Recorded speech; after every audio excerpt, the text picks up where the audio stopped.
Well, today's ruling makes Rudy Giuliani legally responsible for all that, and the consequences, both civil and criminal, could be devastating for the former mayor. Let's welcome in Meryl Conant Governski. She's a partner at Wilkie, Farr & Gallagher, who represents Fulton County, Georgia election workers Shay Moss and her mother, Ruby Freeman, in their lawsuit against Rudy Giuliani. Meryl, thanks so much for coming on. So I kind of laid it out a little bit. It's basically very similar to the Alex Jones case.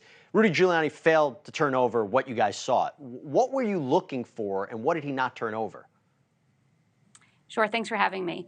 So it's a little bit different in terms of what specifically the court found here. It was a failure to preserve. So it wasn't only a failure to turn over materials, but it was a failure to even preserve materials when Mr. Giuliani knew that or had a reason to anticipate that litigation would follow.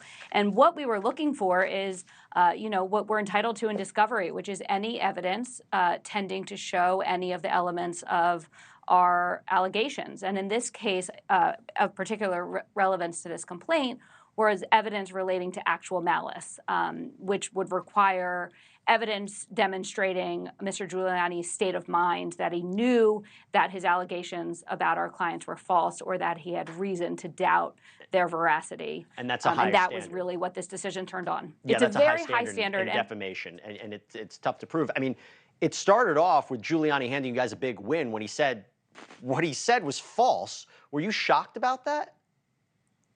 Yes, so that stipulation was pretty shocking, but it also was not totally surprising given kind of the course of conduct in this case, that at every turn he would attempt to, get out of complying with his discovery obligations, which the court has called willful. Yeah.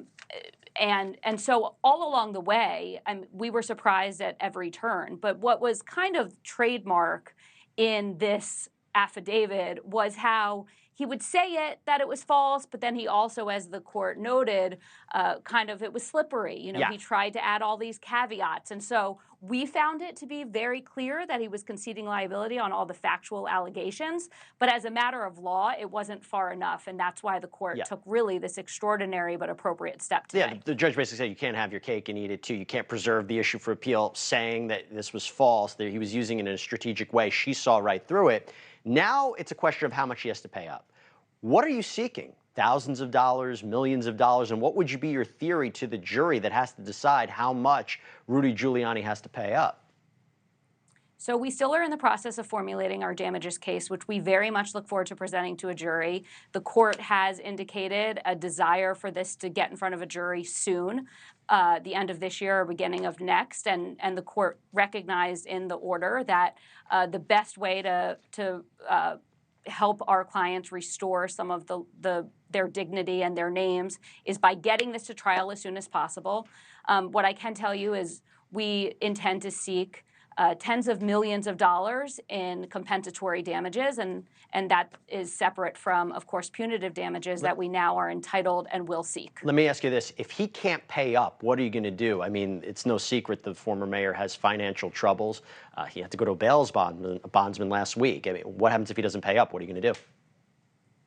Well, of course, we'll cross that bridge when we get to it. But I would note that in the court's order, she specifically talked about the fact that reports indicate he took a private plane to Georgia. Yep. He was able to have a third party pay some of his, current other discovery obligations. He has businesses that may be able to pay some. So I'm not totally sold yet on where he is financially. And I think that's another reason why the court insisted he give us his financial information that we're entitled to be able to assess that. Well, there's a damages trial first, and we'll reassess it then. Meryl Conant Governski, thanks so much. So sorry, I did my best. Hopefully I didn't butcher your name too bad, but Meryl, thanks so much for coming on. Really appreciate it. You did well. Thank you. Thanks Coming for having me. Thank you for watching.